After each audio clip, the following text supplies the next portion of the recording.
Just a little bit about myself. I was born in the Caribbean. I'm an immigrant to Canada. I came many years ago. Um, I spent a big part of my career in law, so I'm a trained lawyer.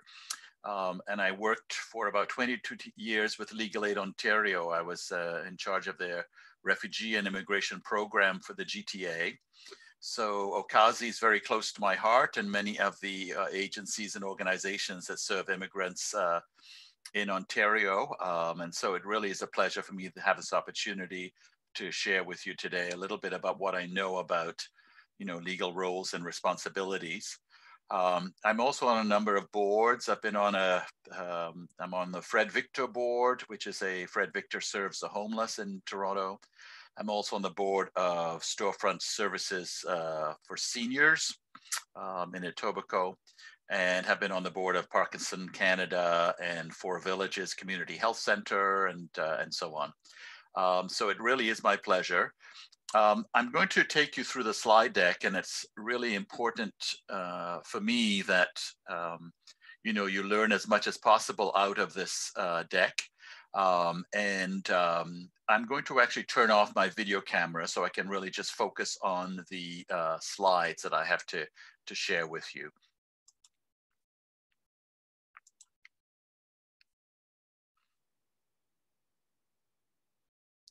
So the first slide that we're going to talk a little bit about really deals with, and for some reason a slide is not moving. Just one sec. There we go. Okay. So just a little bit about MAS, Management Advisory Services. So I work right now with Management Advisory Services. They're a pro bono consulting group. Just to let you know that if you have governance needs, if you need governance training, if you need governance, someone to come to your agency, your specific agency, and talk about governance, MAS Management Advisory Services would be happy to do so. If you simply Google Management Advisory Services pro bono, you'll find our website, and you can fill out a form and request a pro bono consultant to come to your specific agency to speak with you about governance. So the purpose of the presentation today is really to tell you a little bit about the legal context of nonprofits and charities. We'll talk about the provincial legislation and the federal legislation.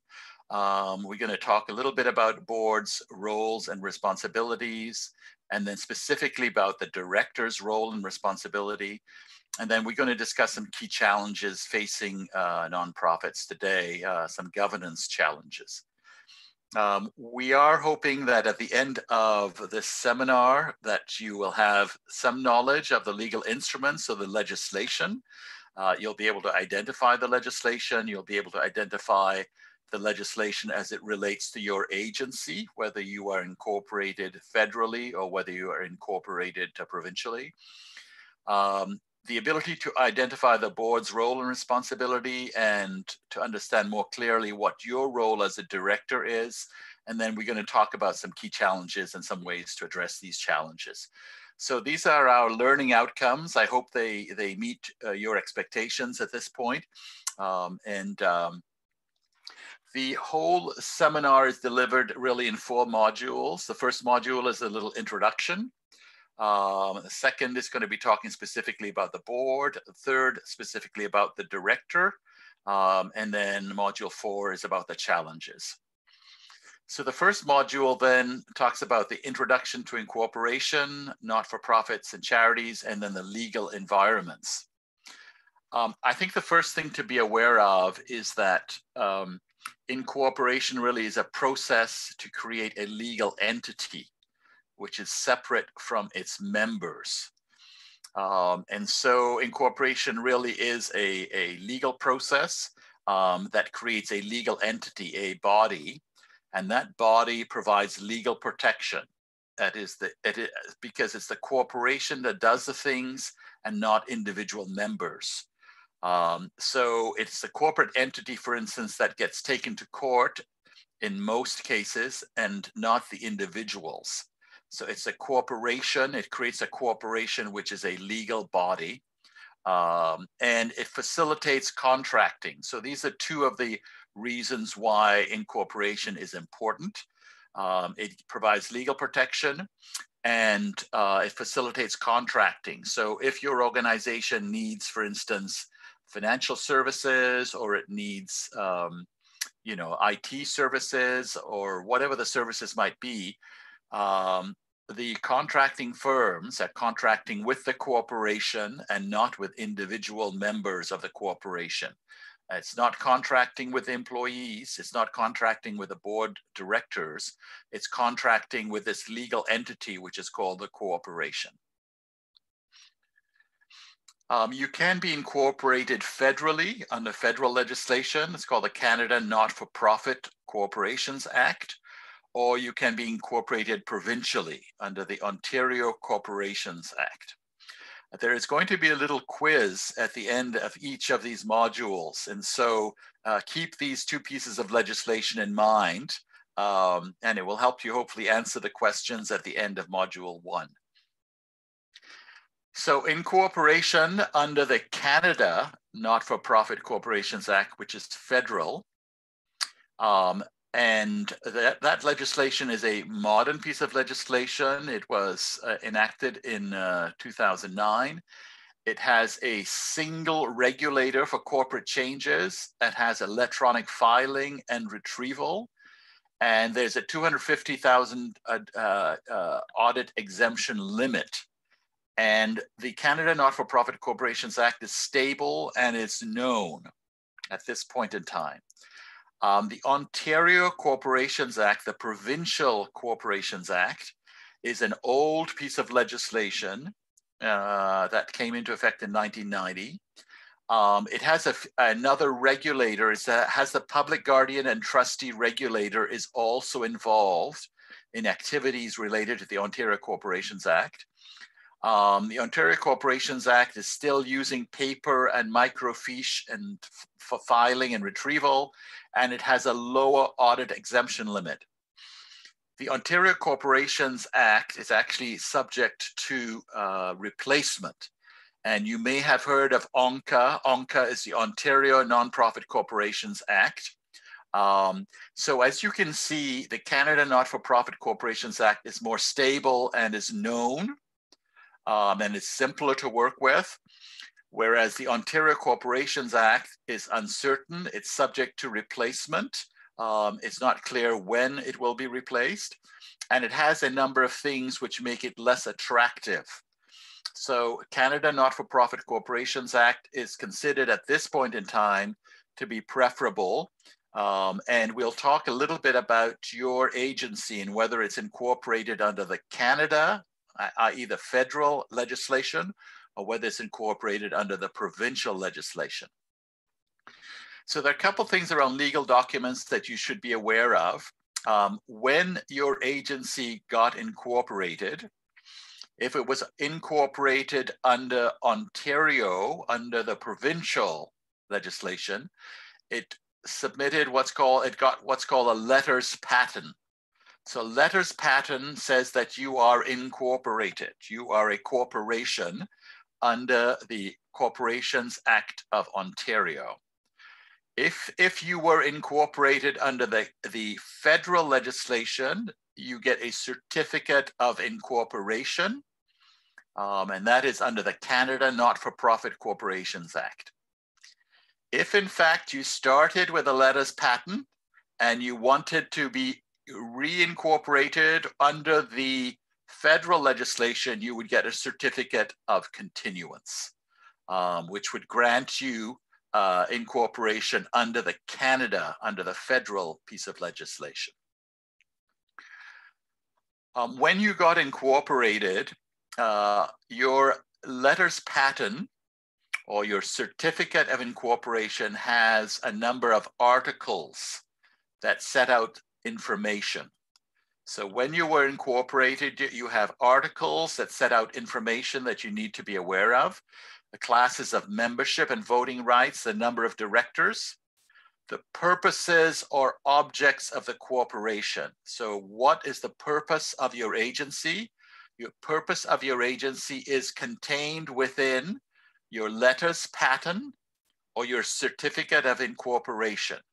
And these purposes are things such as the agency's main objective or main purpose is to end homelessness, or to run homes that are for seniors. So the purposes of the corporation are contained within the articles, as well as any restrictions on its activities. It's very important that as a board director, that you are aware of the purpose of the corporation, and that you ensure that the purpose of the corporation continues to be the purpose that is contained, outlined within the corporation's articles. So incorporation, most of you are probably incorporated as a not-for-profit, which basically means that you operate exclusively for social welfare, civic improvement, pleasure, sport, recreation, or other purposes except profit. It's a not-for-profit. Some of you may have charitable status. You may have a charitable registration number. And so we wanted to make sure that we covered both of these elements.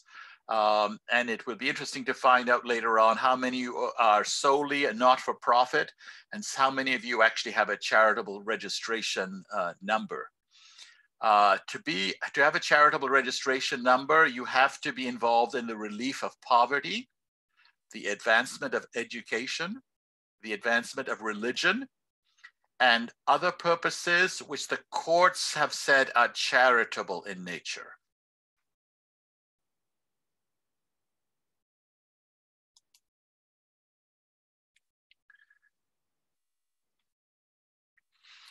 So we're going to talk a little bit about the advantages of being a registered charity for those of you that are in fact a registered charity.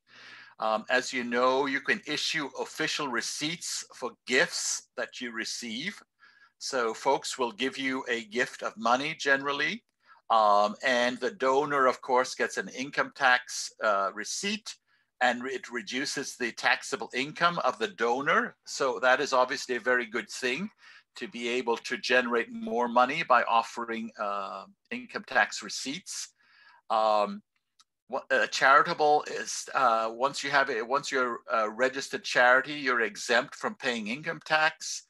You can receive gifts, and in some ways you increase your credibility in the community, because the community recognizes that you are a registered charity and you have certain rules and guidelines from the Canada Revenue Agency that you have to follow. Here are some of the disadvantages, of course. There's much more bookkeeping. There's more reporting that you have to make to Canada Revenue and to others.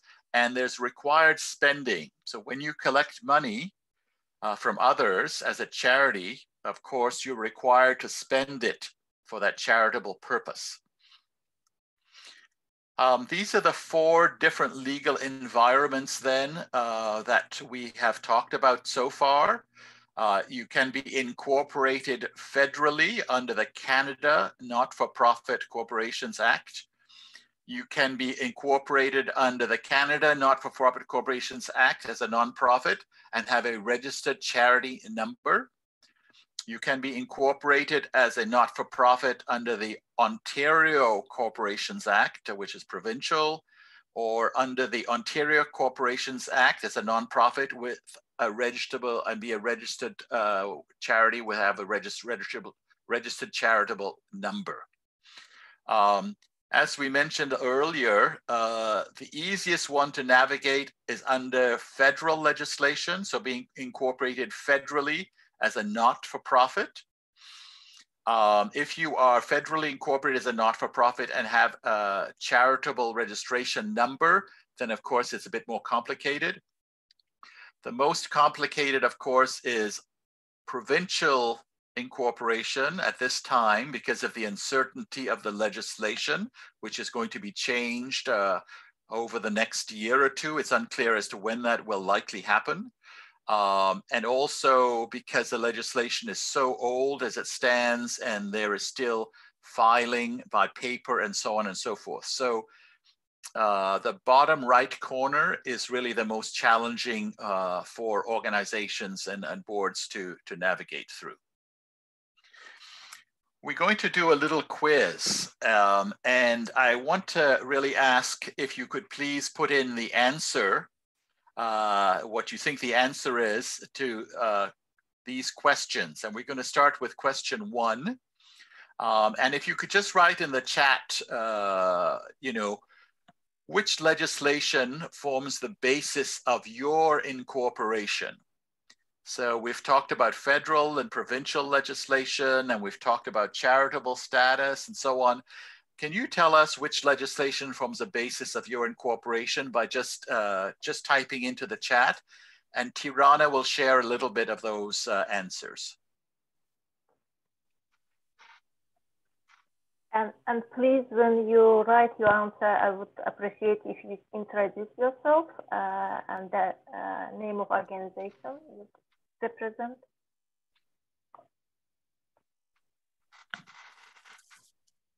So it says Ontario Provincial Charity. Jawad? Yes, please. Thank you. Yeah, and then Federal Canada non-profit, Okay. not Great. for profit. I can actually see the chat now, Tirana. Okay, So good. Thank you so much. Okay, that's great. So it seems like, okay, we have a mix then of provincial and federal based on the responses.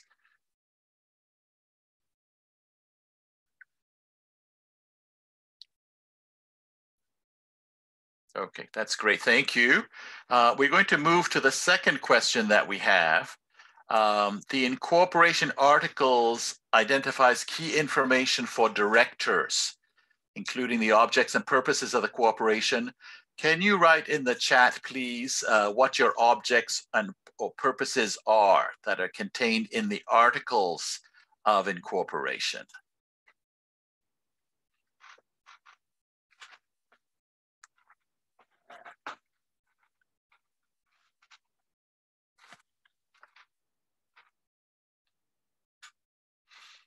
Is anyone familiar with the articles in their incorporating documents?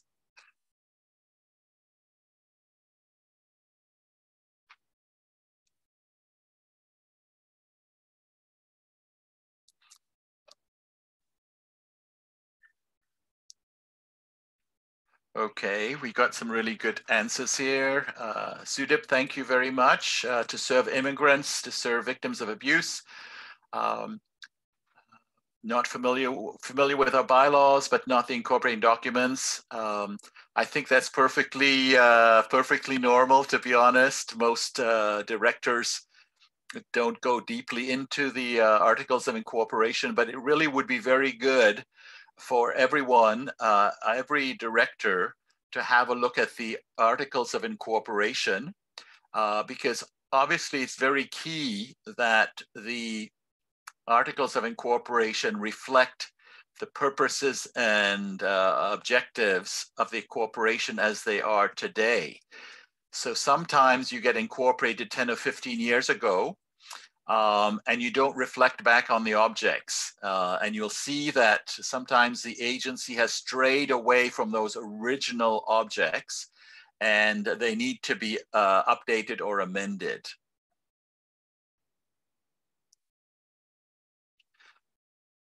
That's fine, sure. Okay, so I think that's very important for folks on the line to go back and really have a look at the articles of incorporation and just make sure that they're up to date and they in fact reflect what the agency is doing today. So when your agency was created, it was created for a purpose with the objects, and you want to make sure that that purpose is still alive and well, and that if you need to go back and amend these objects or purposes, that you go back and do that. Thanks very much. Okay, we're going to move on now. Before I move on, any questions on this module, which was really it's a 101 introduction to legislation that creates your agencies and your corporations. Any questions?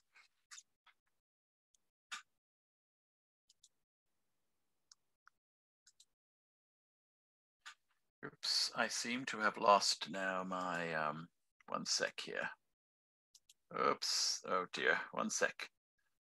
I'm going to go back to I can't seem to see my, my chat anymore. Oh, here it is, okay.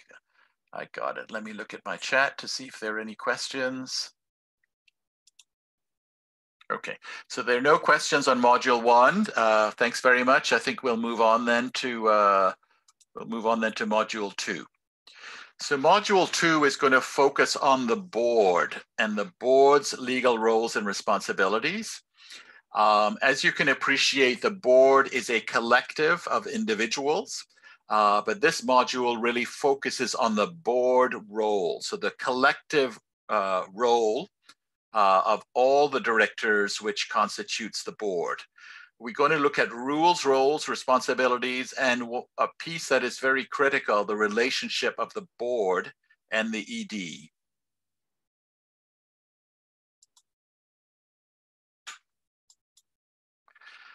So, in the Canada Not-for-Profit Corporations Act, there is a duty to comply. There's a similar duty under the Ontario Not-for-Profit, or the Ontario Corporations Act. And under the Canada Not-for-Profit Corporations Act, it says every director and officer of the corporation will comply with this act and the regulations, and with the articles, the bylaws, and any unanimous member agreement. So it's very important for the board as a whole to realize that it has a duty to comply. It has a legal duty to comply with the Act, the Canada Not-for-Profit Corporations Act and the regulations, and the articles and the bylaws that have been created and that constitute, if you like, the organization. Where do you find the board's rules? So we talked a little bit just now about the externally imposed rules, the relevant legislation. So these are rules that are from the outside, if you like. They are not created within the agency or the corporation. Obviously, the legislation, Ontario Corporations Act, Canada Not-for-Profit Corporations Act, Charities Accounting Act, the Income Tax Act. These are all externally imposed rules and that you need to follow. When we look at the internally imposed rules, you see that we have the articles that I talked about, the purposes or objects of the incorporation and the bylaws. In addition, one could consider the board's policies and procedures also as kind of rules that come from within the agency, rules that are created by the agency, developed by the agency to ensure, it runs effectively and efficiently. So we have two different types of rules that the board members, the directors, need to be aware of. One, what are the externally imposed legislation that has created my agency, and what are the internally imposed rules that I need to comply with? So the externally imposed rules, I think that really just having a general knowledge is probably sufficient. Having a quick read through, or having your ED provide a little bit more information about the legislation itself, whether it's the Ontario Corporations Act or the Canada Not-for-Profit Corporations Act. The rules that are internal, you need to have detailed knowledge. So you need to make sure that as a board director, you know what the articles are, the purposes and objects, you know what the bylaws are, you know what the policies and procedures are. So you need to really have more detailed knowledge and should spend some time as part of the board education in learning about these articles, bylaws, policies, and procedures. So what is the board role? I've identified 4 kind of high-level board roles. The first one is compliance. And, you know, we just talked about legislation. The board needs to comply with its legislation. The board needs to comply with its filings. So the organization needs to ensure that if it has to file a report to the CRA, the Canada Revenue Agency, that there's compliance. It needs to comply with the requirements of funders. So the board role has a compliance role to ensure that the board and management is in fact complying with all the requirements, whether it's legislation, rules, and so on. The board has a stewardship role. It has to take care of and ensure that the assets, all the resources, all the money of the organization is well cared for and is being used for the benefit of the people that are being served by the agency. It has a very important oversight role. It needs to oversee the operations, not be involved in operations. It needs to oversee operations. It needs to oversee risk, in particular, managing the risks of the organization. It needs to always have its eyes. It needs an oversight role on the risks of the organization. And of course, a big piece for me is accountability. The board's role is to be accountable to the community, to ensure that the agency is having a significant impact, that the outcomes of the agency are significant and substantial, and are making a change in the community or to the lives of the people that it's serving. So it needs to be accountable. It needs to provide regular reporting to the community. The annual report, for instance, is a very important tool for accountability and reporting back to the community on progress and change and impact. Now, the board responsibilities. So I just talked about the role at a very high level. And these are some of the board responsibilities, many of which I'm sure are familiar to you. The board has a big responsibility around governance to make sure it is operating properly, it is doing its work, and you know, it's doing its work, it's ensuring compliance, it's ensuring oversight, and so on. It needs to oversee the performance of the organization. How is the organization doing? You know, is it spending a lot of money and getting no results? Risk management, what are the risks that the organization is facing? In the time of COVID, obviously COVID is a significant risk to many organizations. How is the board overseeing that significant risk and managing and mitigating that risk, ensuring that you know, that the risk is managed and it is reduced in severity or in probability. Human resources management, the only role that the board has is to manage the ED when it comes to human resources management.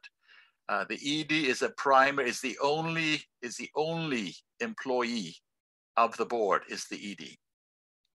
Financial management, approval of the annual budget, material transactions, service quality oversight, stakeholder management. So these are all board responsibilities. The board and ED relationship.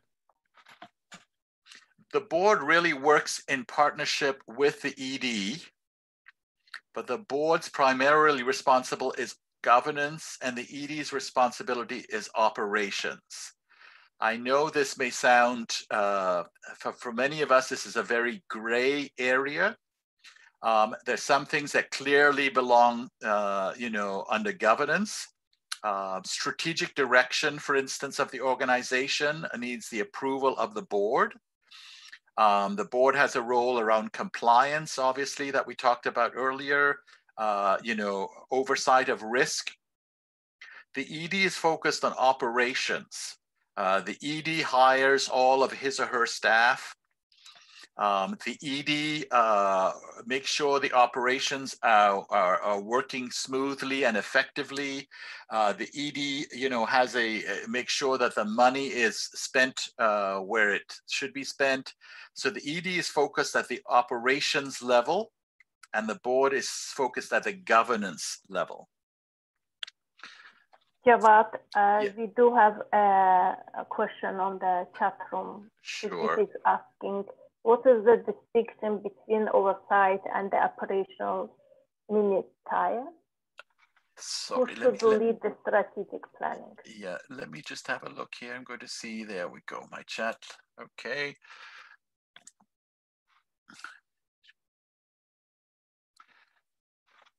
The strategic planning generally begins at the ED level, but it involves in a significant way the board. So depending on the size of your organization, strategic planning, for instance, could be developed by the ED and then presented and discussed and approved with the board. Some organizations are very small, and as a result, it is a joint effort that the board chair, for instance, could attend some of the strategic planning sessions at the operations or staff level, and then would bring the information back to the board, and the board would have an opportunity to discuss, to add input, to weigh in. But ultimately, approval of the strategic plan rests with the board. Sudip, does that help?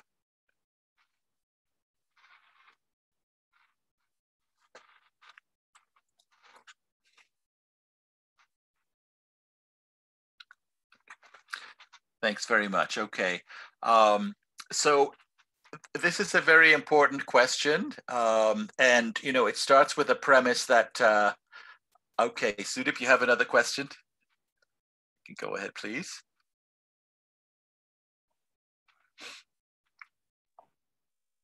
It is, I think. Okay. Yeah. The oversight and operational minutia.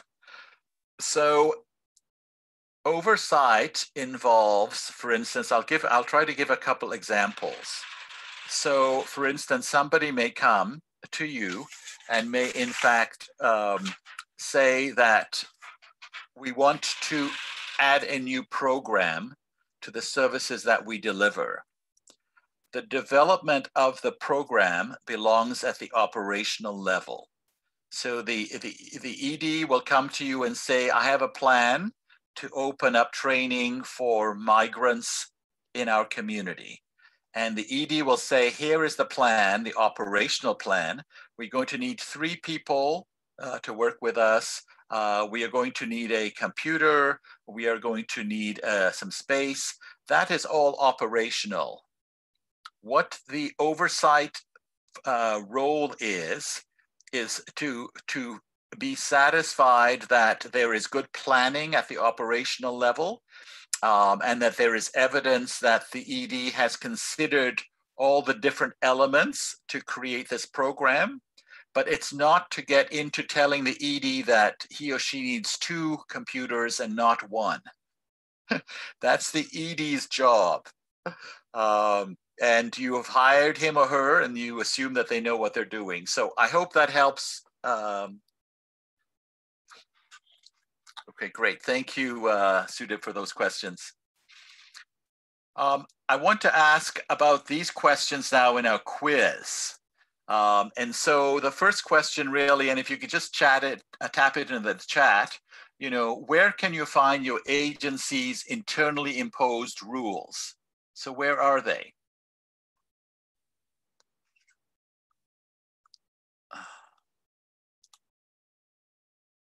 Right, the bylaws for sure, the bylaws and the incorporation documents.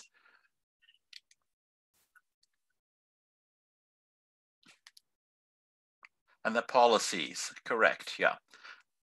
Great. So those are your internally imposed rules, okay? Your bylaws, which most of us should be familiar with, the policies and so on.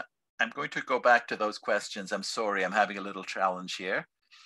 The second question is, what are some of your board's responsibilities? Can you tell me what the board's responsibilities are? Just some of them.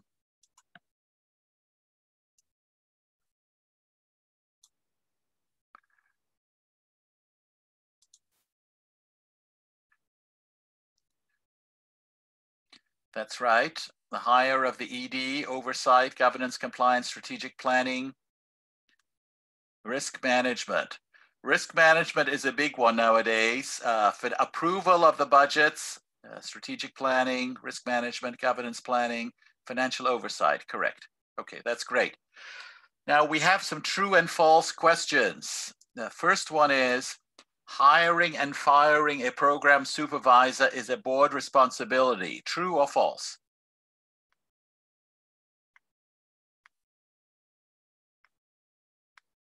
That's right. So this is false. The only person the board hires and fires and supervises is the ED. Okay, so the ED or your CEO, that's the only person that the board has responsibility for. B, approval of the annual budget is an ED responsibility, true or false?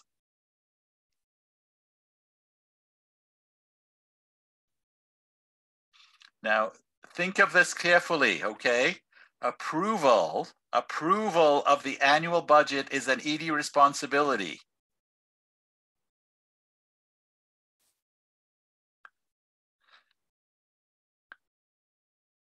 Correct.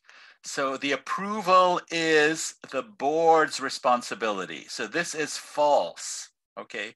The ED prepares the annual budget at the operational level.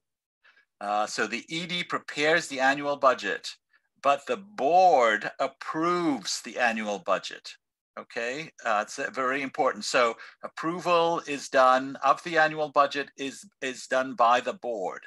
So if you are at an agency and you are not, the board is not approving the annual budget, you need to go back and look at that closely. And the last one, approval of a staff harassment policy is an ED responsibility, true or false?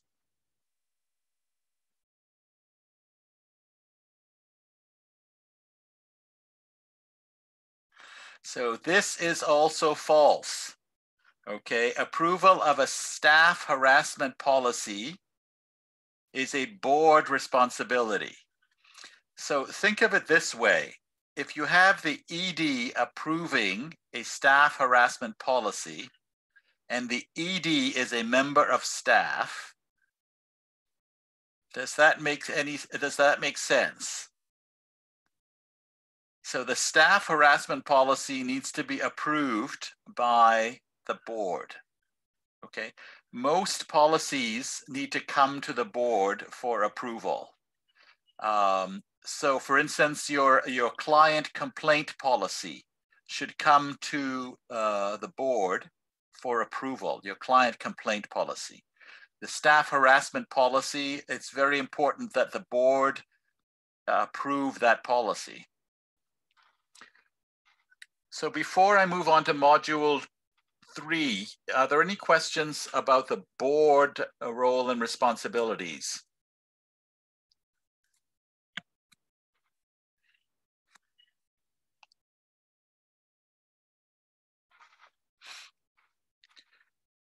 Okay, so we're going to move on then. Let me make sure I get this done properly. So module 3 is focused on the director. For me, this is probably the most important module because it really specifically applies to your role, your individual role as a director. And we're going to talk a little bit about fiduciary duty and individual accountability. And there are some, there's some legal risks, obviously, as individuals that we have when we join a board. that sometimes some of us are not aware of. And so there's some liability that we assume as individual directors that we need to be aware of. So the first thing is, what is fiduciary duty? A fiduciary duty is kind of like an obligation of care and loyalty to act in the best interests of the corporation. So when you become a director, you are saying that you will care for that organization and you will be loyal to that organization and you will act in the best interests of the organization. You know, most of us get on boards and we love the agencies that we are involved with. We love, you know, helping immigrants get reestablished, taking care of their needs and so on. We have a fiduciary duty to care for the organization, the agency, and to be loyal to that agency. Now, this duty places a director in a legal and ethical obligation of trust.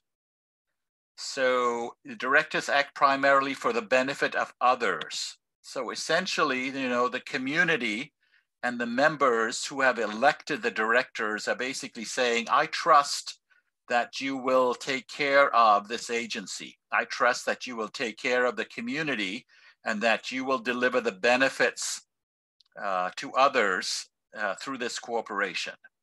This is very, very important. So the fiduciary duty of care, caring for the organization, loyalty, places you in a legal and ethical obligation of trust.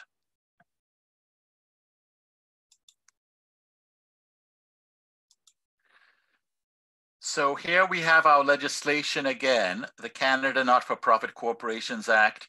Every director and office of corp exercising their powers and shall act honestly and in good faith with a view to the best interests of the corporation, exercise the care, diligence, and skill that a reasonably prudent person would exercise in comparable circumstances. So this is a legislative rule and it is a duty, okay, that's found in legislation.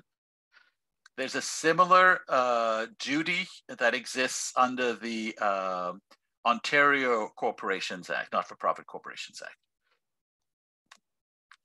So the duty of care, what does the duty of care mean? Stewardship, ensure the assets are effectively used, ensure all the money that you're getting, all the charitable donations are being used effectively for the community. And the duty of care requires you to act honestly, to act diligently, to exercise power appropriately, and to act obediently. And I'm going to talk about each of these specifically. So historically, and this is a bit of legal information, the objective standard, the standard of care is objective. So when they say you need to act honestly, act diligently, exercise power, act obediently, it is a standard of care that is objective. What a reasonable person would do given the nature of the organization and the expectations regarding skills and expertise.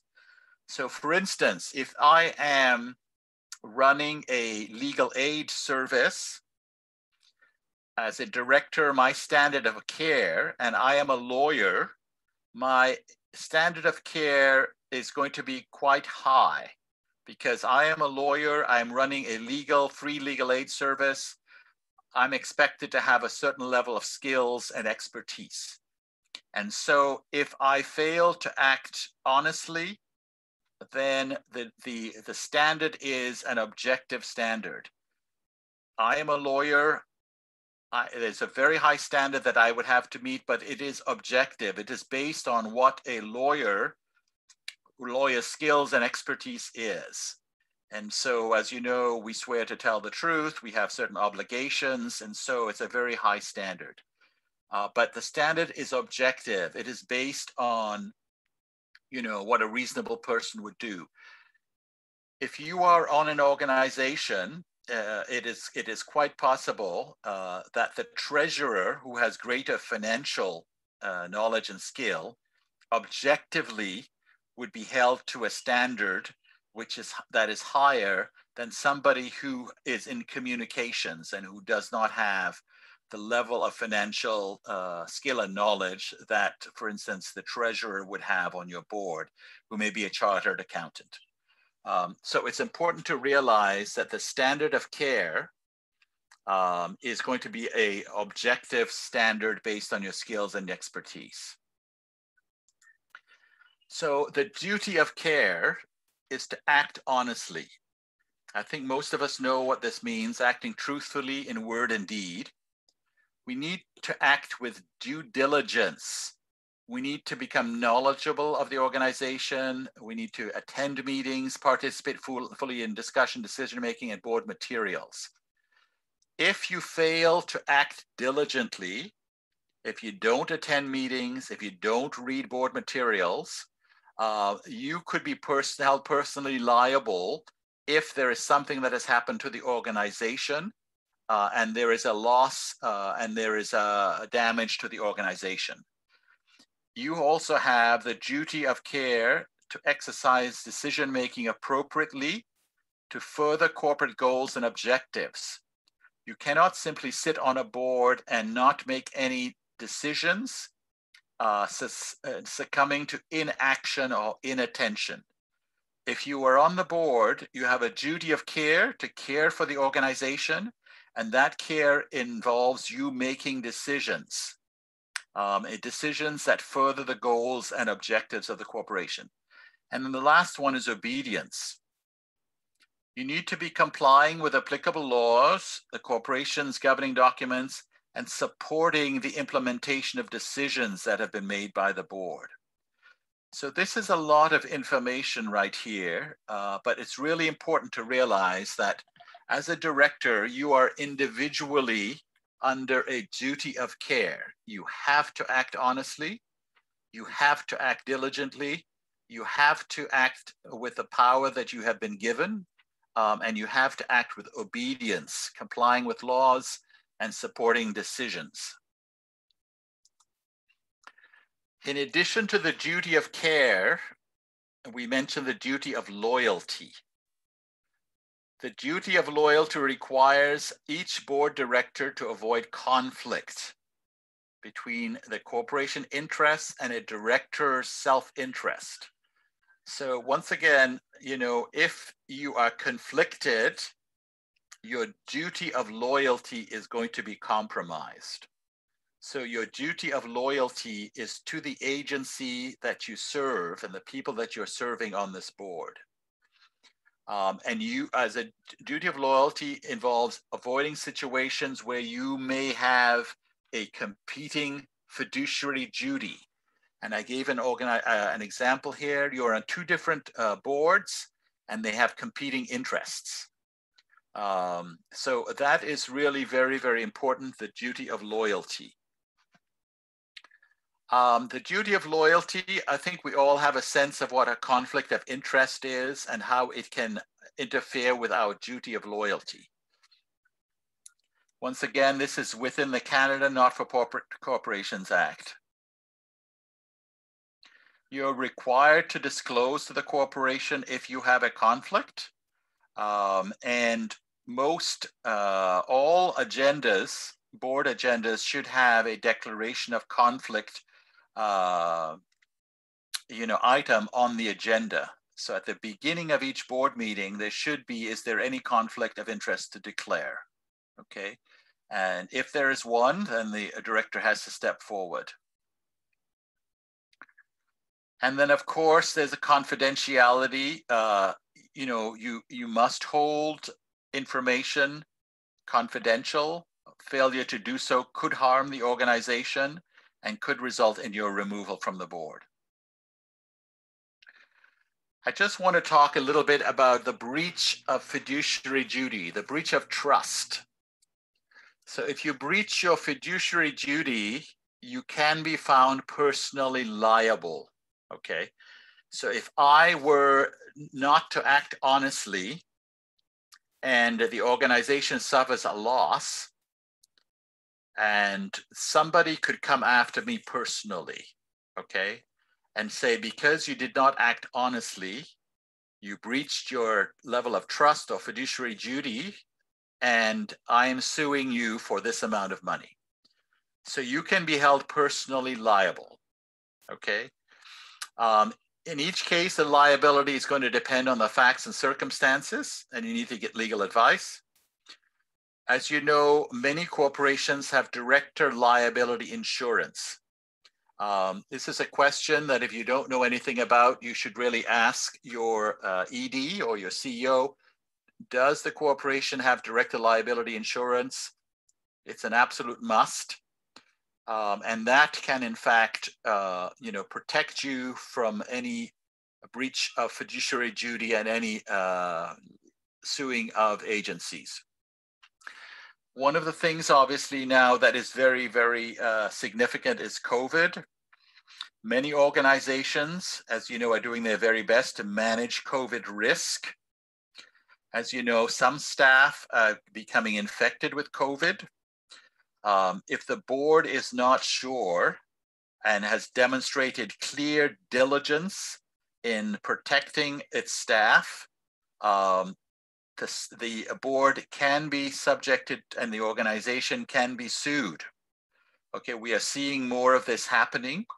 It's very important that boards manage the risk of COVID, that they mitigate the risk of COVID, that they can demonstrate through a risk report that's come to the board about how they've managed COVID and how they've overseen this incredible risk. Not to scare anyone out there, but the board needs to ensure it's doing its work. It's oversight work, it's compliance work. These things are really, really very critical, particularly now when there's more risk involved than previously based on COVID.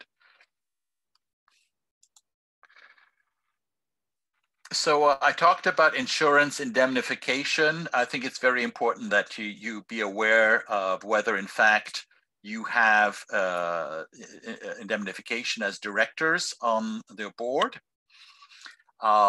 And you know that you can clearly demonstrate proper diligence and good faith, reliance, and so on and so forth. So there's a collective board responsibility, but there's an individual accountability. We are, as individuals, as directors, accountable. We are accountable. We need to be diligent in what we do. We need to be loyal. We need to be obedient. So these are things that we need to really be aware of. Know your stuff, do the work that's necessary, participate fully, behave appropriately. Okay. So we're going to talk a little bit about these questions in our quiz. So the duty of care legally requires you to act in a certain way. How does, yes, please. I am sorry, we have a question again on the chat room. Before we go to the next question, maybe. Sure. Thank you, Tirana. Are board documents public documents or private documents? This is a great question. There is no simple answer to this question, Sudip. It really does depend. So, for instance, the strategic plan might be considered a board document, but it should be published on your website. It's part of the accountability framework to the community, sharing the strategic plan and the results of that strategic plan. Generally, anything that deals with personnel, so a board report that deals with personnel, is a private document and should not be available publicly. So anything that deals with, obviously, performance management of the ED, for instance, all those documents obviously are private and should be held private. Risk management, I would say my inclination would be to say that most risk management reports are private. At a high level, you probably could share, some risk information publicly, but generally a risk assessment for the organization, I would be inclined to see that as being a private document, the risk management plan and the risk management areas that need to be covered. So we're going to look quickly at these quiz questions. Duty of care. And so the duty of care, can we tap in there? What are the duty of care requirements?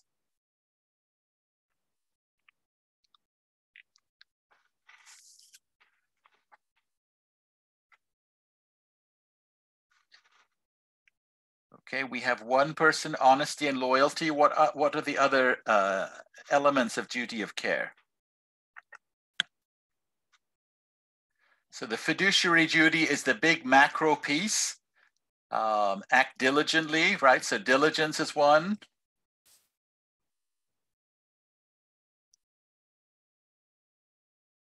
Act diligently. Obedience is another. Terrific. Decision appropriately, correct. Exercise decision appropriately. So that's power. I know it sounds odd, but that's under power, right?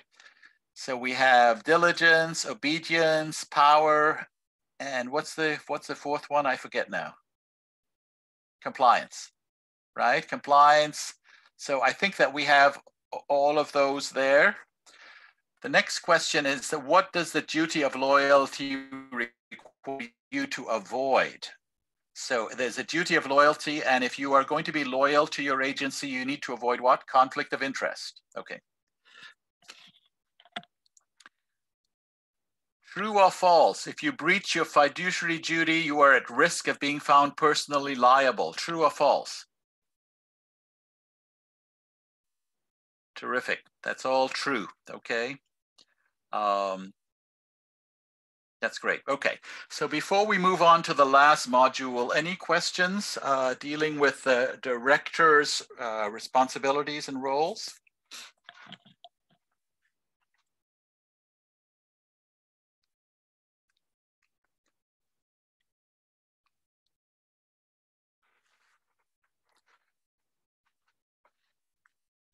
Okay, so we're going to move on to the last module then. So module 4 just deals with challenges. And I have to say that these top 3 are the ones that I thought were important. The top 3 challenges and how to address them. This is not done on any statistical analysis or any surveying or anything. This is just based on my kind of experience and knowledge. And at the end of this module, I'm going to ask you what might be some of the challenges that you are facing with your agencies. So one of the key challenges, I think, is knowledge of legal roles and responsibilities. And that's one of the things that we're trying to address through this seminar, is to really talk with you a little bit about, as a director, what are your legal roles and responsibilities? The second challenge, I think, is resources to support effective governance. There's actually a lot of resources that are needed in order to support boards so that they run effectively, and that people know what they're doing, they have access to information, and so on. And the last one is recruitment of qualified directors. I think this is really a very big challenge for many. You know, there was a point where directors, some did not have any experience on a board, others didn't have any training or any education about board governance. Now, really, there is so much risk and it is so complex that you need to recruit directors who have some knowledge and experience, who have some education. They've taken 1 or 2 courses around board governance, but you really need to look at, you know, how you recruit directors and how do you access qualified directors. So, knowledge. So we talked about knowledge being one of the key things. You know, these are some ideas that I think have worked well on other boards. Many boards have, and I would say you probably need to have, a governance committee that can champion education, that can champion webinars and events and promote knowledge among board members. The creation of a board manual, I imagine many of you have a board manual. This is key. It has all your bylaws and policies and processes. And whenever questions arise at the board level, you know, the board directors should be going to your board manual to see what does it say. So for instance, if you are going to be recruiting a new CEO or a new ED, what does your board manual have in it that tells you about how the board goes about this? What's the policy and the process? Ongoing board education. On your board meeting agenda, there should be 5 minutes minimum devoted to board education at each board meeting. It could be something very small, such as, you know, our staff harassment policy, you know, being educated about staff harassment in the workplace. It could be related to your articles. It could be a board section that talks about, you know, what our articles are. Mentorship, another critical element about improving knowledge. Mentors, you know, within the board, but also board members outside, board members that have great experience and knowledge, connecting in with the Institute of Corporate Directors and Ryerson and other organizations for mentors. The signing of annual declaration regarding roles and responsibilities. Some board manuals have job descriptions. So there's a job description for the chair, there's a job description for a director, and so on and so forth. Resources. You know, if you're looking at resources to help boards run effectively, I'm hoping that many of you have considered or have a digital board portal where you have all your documents readily available, you have resources, it's all digital, you go on your board portal, you can see everything. Part-time board support administrator. This is essential on many boards that I'm on. The part-time board support administrator sets up all the meetings, you know, helps draft the agendas, does the minutes, supports all the committees. This is a very significant and important role. And then recruitment. Do you have a robust policy and process around recruitment? Do you have postings? Do you have access to recruitment boards? Do you have a process where the governance committee screens applicants, does interviews, reference checks, makes recommendations to the board for approval, nominations of candidates? So these are 3 areas where I think there are some challenges and you know, some solutions. Some are more easily implemented than others. So I'm going to turn to the chat now and ask you, you know, what are some of the challenges that you have or you are experiencing?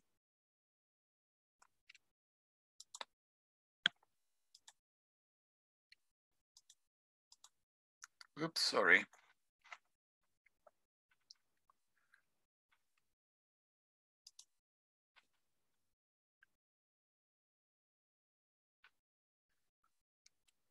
Okay, so there's a question, what should the board be looking for in an ED report?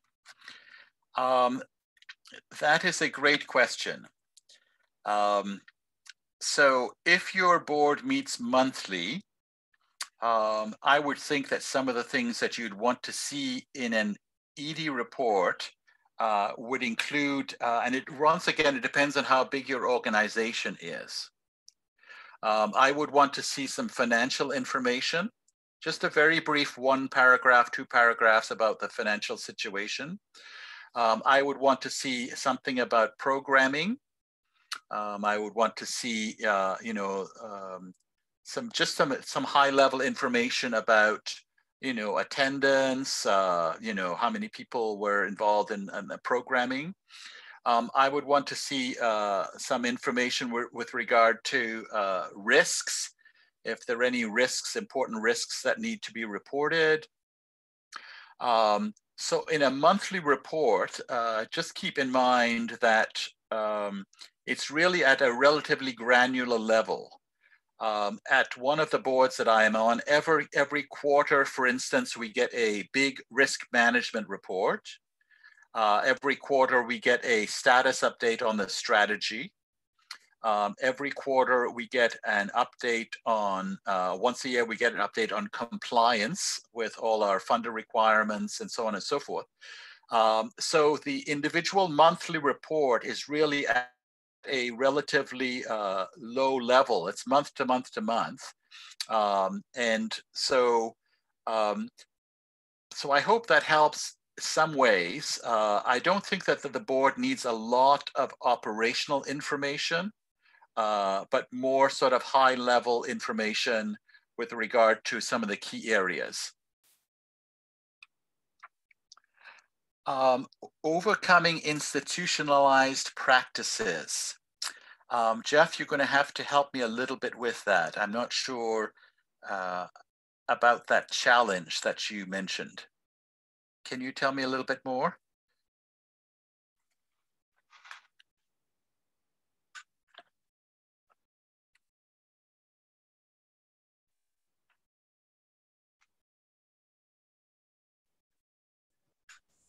Yeah, thank you for that. Really quickly, it's sort of, we've got a lot of board members who've been on the board for a while, and a few board members who are trying to do new things in a bit of a different, way, in a more contemporary way. And so trying to overcome people's resistance to change in putting new and better board practices in place and things like that. Yeah. So that's really a change management piece, and change around institutional practices are going to take some time. I think that, you know, building a cohort of board members that support the changes, you know, demonstrating the benefits to the organization, and you know, the ongoing recruitment of individual board members that are, you know, that can sort of are in favor of change and appreciate why institutional practices need to change. One good strategy I have used is to look at accreditation. I'm not sure if you're familiar with Imagine Canada. Imagine Canada has a very good accreditation program for board governance. And so these are objective standards that come from outside the organization that can help influence change. So it's very hard to argue with standards that are kind of the best practice, that are objectively presented to a board, and that can lead to credibility and build up funder relations. So that's one of the things that I would suggest is if you look at Accreditation Canada for their best practices around governance and see whether they align with where you would like to take the board, and then introduce Imagine Canada standards to the board and begin a process for doing that. Imagine Canada has standards that are scaled to the size of the agency and so can be relatively easily implemented.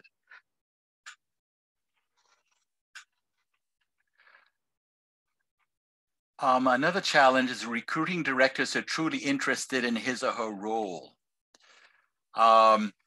I think that is a fair comment. I think that those directors need to be screened out of your process. So, you know, you really want directors that are passionate about the agency's mission and vision. You want directors that understand that it's going to be 12 to 15 hours a month minimal commitment. And you want the best fit possible between you know, the vision and mission and the culture of the board, and where you'd like to take the organization. I think that what leads to good recruitment is really the vision and mission and the passion that people have for an organization that will connect with the hearts of other people and make them want to contribute to that board. So I do think it begins with the heart, and then the head comes along. And I mean, those are the people that really will deliver for the community.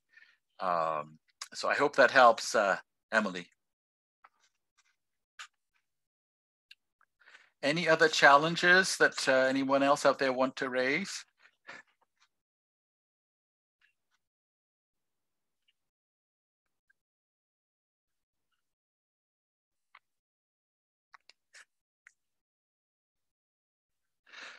Yeah, I think it is difficult to recruit in the not-for-profit sector. You know, I am from legal myself, numbers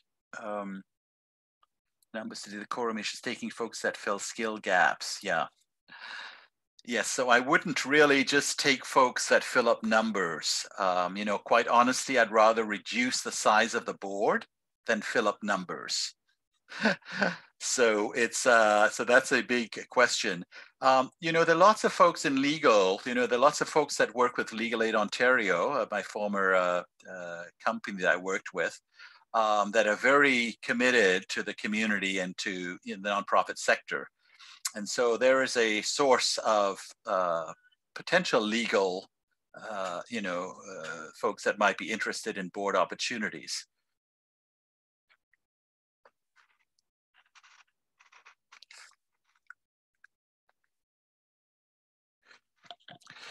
So I'm watching the time, and I'm just wondering, is there any, I'll just give opportunity once more for any last minute questions, and then.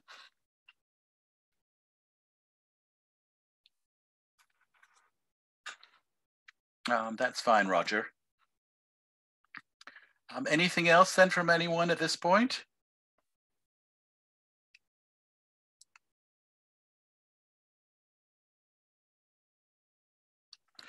So it really was my pleasure to be with you today. Really what happens next is that we have a learning session that's going to take place, I guess, on Monday. And Tirana will send out that information. You know, I'll be at that learning session in case you think of anything or have any other questions over the next few days. And I thank you very much for this opportunity. It really has been a pleasure. And thank you very much. And I wish everybody a wonderful, wonderful afternoon and evening.